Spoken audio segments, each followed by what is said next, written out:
misteri kejadian kanak-kanak hilang di sungai.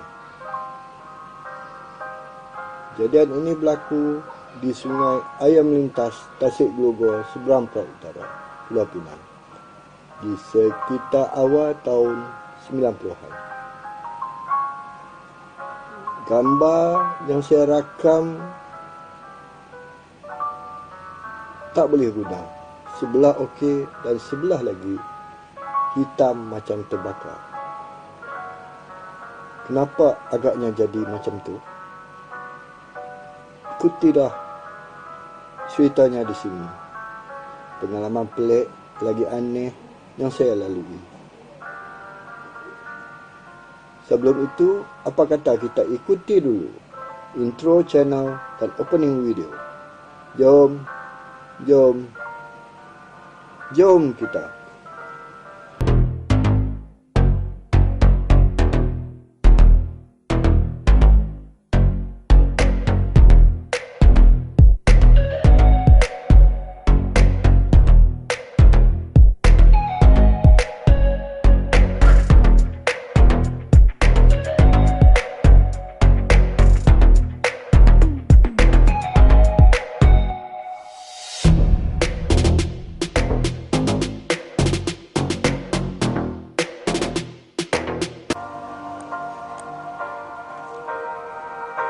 Bismillahirrahmanirrahim. Assalamualaikum warahmatullahi wabarakatuh. Alhamdulillah,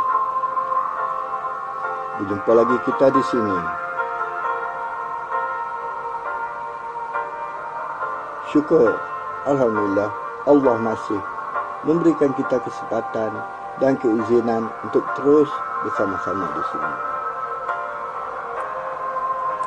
Jutaan terima kasih saya ucapkan kerana kawan-kawan sudi singgah di sini untuk bersama-sama saya.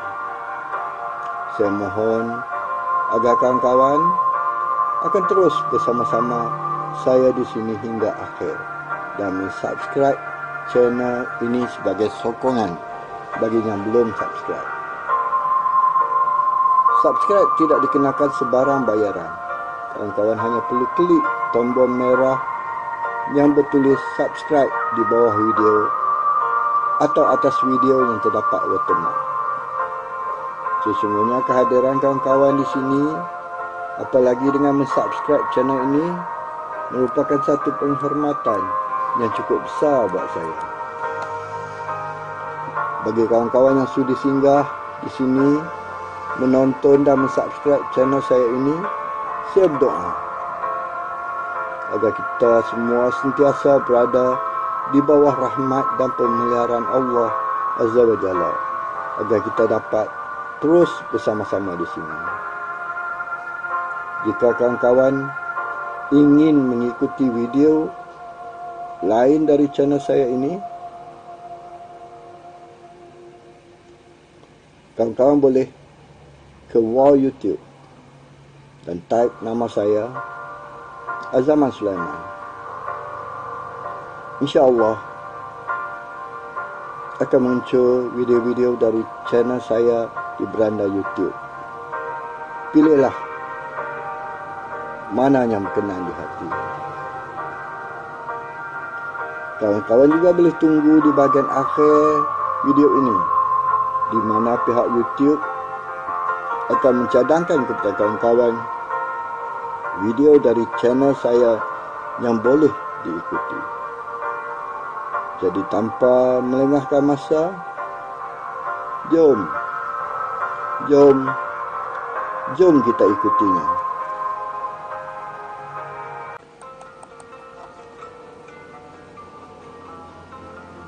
Pada awal tahun 90-an, saya tak ingat tarikh dan tahunnya,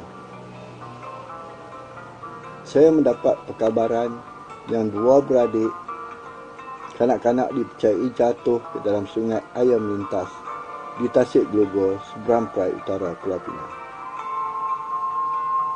Waktu itu, saya adalah wakil bacaria di Pulau Pinang. Sebagai wakil bacaria di Pulau Pinang, saya perlu mempunyai rangkaian sumber maklumat berita. Saya memang mempunyai kawan-kawan yang bertugas di syarikat akhbar harian. Namun berita yang saya mahu dan berita yang mereka selalunya tidak sama. Hanya kadang-kadang maklumat berita mereka yang boleh saya guna. Misalnya berita itu boleh saya gunakan, tetapi saya akan ambil di sudut lain daripada akhbar harian.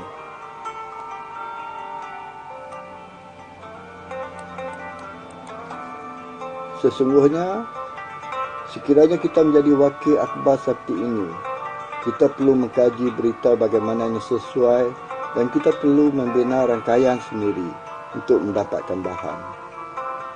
Zaman ini dengan adanya media sosial, untuk mendapatkan bahan tak berapa sulit. Akan tetapi, dengan adanya media sosial, banyak akhbar dan majalah yang telah terkubur. Di samping itu, sebagai wakil dan kita bekerja sendiri, kita perlu mengambil gambar sendiri. Kita perlu melihat sudut yang sesuai dengan berita yang dibuat. Dalam erti kata lain, untuk menyiapkan satu-satu bahan, kita perlu melakukan semua perkara sendiri. Semasa mengambil gambar, satu masa saya sudah menggunakan kamera Yashica yang boleh zoom in dan out. Konsep menggunakan kamera still foto dan video kamera adalah sama. Saya pernah membantu kawan saya membuat video dan dia tidak benarkan saya menggunakan apa-apa selain yang telah di-set. Saya tersenyum dalam hati. Sebelum dia pegang kamera, saya sudah lama menggunakannya. Saya hanya ikut dan tak tunjuk saya tahu. Mungkin dia tidak pernah tengok saya gunakan telefon bimbit untuk ambil gambar atau video. Ini kerana saya gunakan telefon cak ayam. Pasti gambar dan videonya tidak menarik waktu itu. Apapun, semuanya sudah berlalu. Dan sekiranya keadaan mengizinkan, saya akan lakukan semuanya sendiri. Seperti zaman saya menjadi wakil bacaria.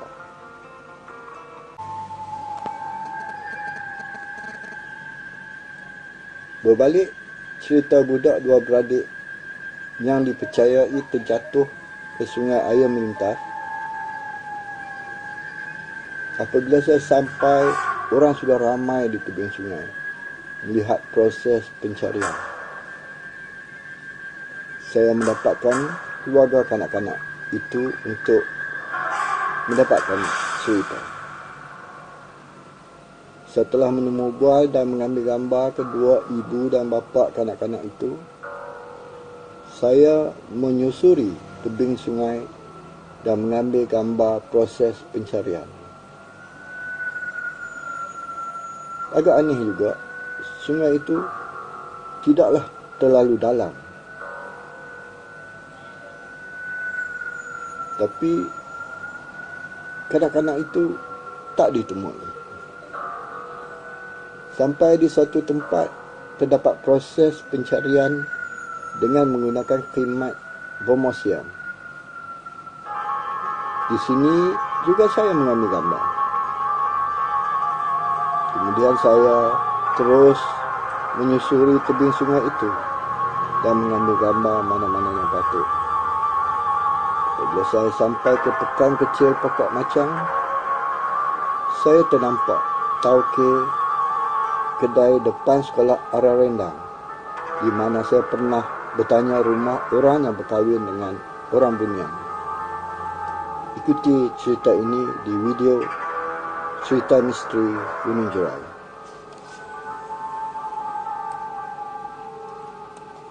Lalu saya mendapatkan dia dan bertanya sama ada dia masih ingat saya atau tak.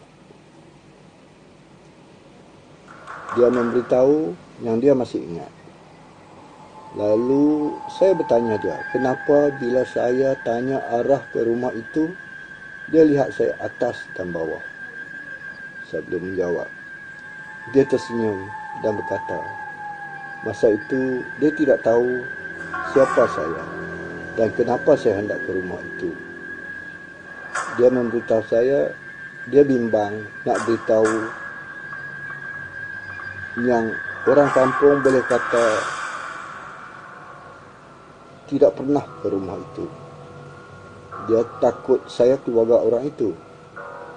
Lalu saya ceritakan apa yang saya alami. Ikutilah cerita itu di video Cerita Misteri Gunung Jerai untuk mengetahui perkembangannya.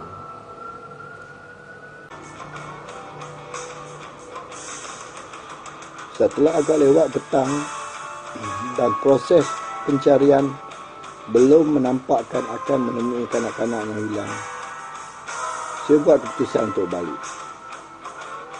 Sampai di Pekan Bukit Mentajam, saya singgah di kedai gambar untuk memproses gambar yang telah diambil. Apabila siap, Amoy yang lalu proses gambar saya bertanya, kenapa gambar jadi macam ini? Saya melihat dan terkejut. Kerana semua gambar yang diambil, setengah ada gambar dan setengah lagi jadi hitam macam terbakar. Di sinilah misterinya kejadian itu. Saya guna kodak yang sama untuk mengambil beberapa keping gambar di Pekan Bukit Mentajam juga sama. Untuk pastikan kamera saya tidak rosak, saya membeli kodak baru dan mengambil beberapa keping gambar. Alhamdulillah, kodak baru itu gambarnya jadi.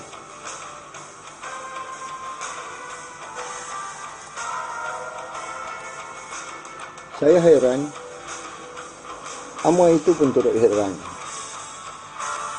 Sepanjang perjalanan balik, berbagai persoalan tanpa jawapan yang bermain di fikiran saya. Saya singgah minum kopi di kedai kopi kampung, berbual dengan kawan-kawan, namun perhatian saya tetap tertumpu kepada kejadian yang baru saya lalui. Letih tak payah cakap. Apabila buat kerja tak jadi, hanya Allah yang tahu.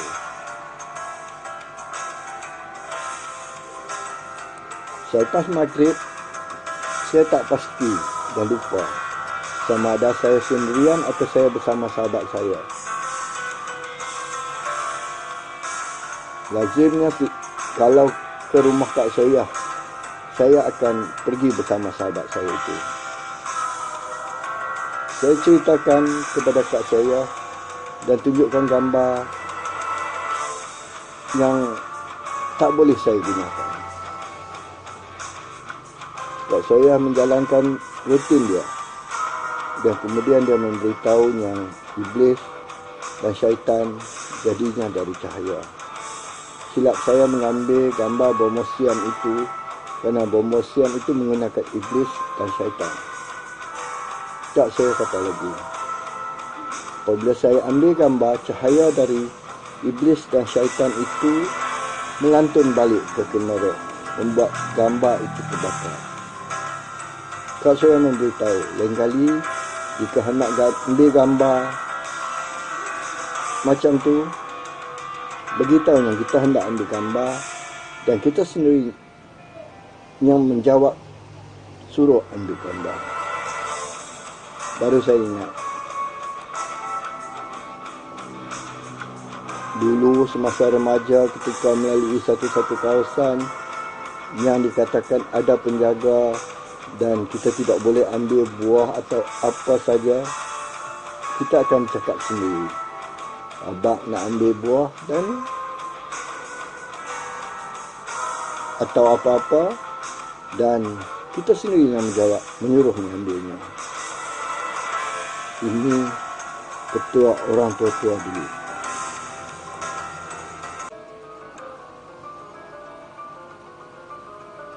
Begitulah pengalaman misteri ambil gambar, tak jadi. Sebelah okey dan sebelah lagi hitam macam terbakar. Malah produk itu pun sudah tak boleh digunakan lagi. Kejadian ini memang pelik dan aneh. Dan saya sendiri tidak tahu apa kesudahan cerita dua kanak-kanak yang hilang itu, kerana saya sudah tidak mengikutinya kerana kerja yang saya buat di awal tak jadi. Jadi jika ada kawan-kawan khususnya yang tinggal di kampung Ayam Melintas atau Pokok Macang di Tasik Gelogor seberang Perai Utara Pulau Pinang yang ingat cerita ini, boleh tulis di ruangan komen. Jumpa di mana kanak-kanak yang hilang ini. Ini satu lagi pengajaran atau pengalaman yang perlu kita belajar. Dalam dunia ini kita tidak boleh main serbu saja. Perlu ada pertimbangan untuk melakukan sesuatu. Ini kerana kita tidak tahu apa yang ada di sebaliknya. Kita manusia kerdil yang serba lemah. Saya berharap kisah ini dapat menimbulkan kesedaran dan memberi manfaat kepada kita. Jaga dan tengoklah anak-anak atau cucu yang masih kecil ketika mereka bermain. Kita jangan biarkan mereka sendirian. Bagi kita yang hendak melakukan sesuatu pekerjaan, juga harus waspada. Jangan main serbu saja tempat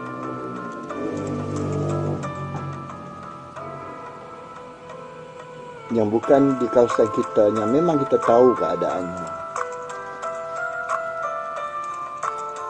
Okeylah, hanya sekadar itu ceritanya. Saya amat berharap kawan-kawan yang sudah subscribe akan terus menyokong channel ini dengan mengikuti video yang telah diupload. Sehingga kini sudah 182 video yang telah saya upload di YouTube.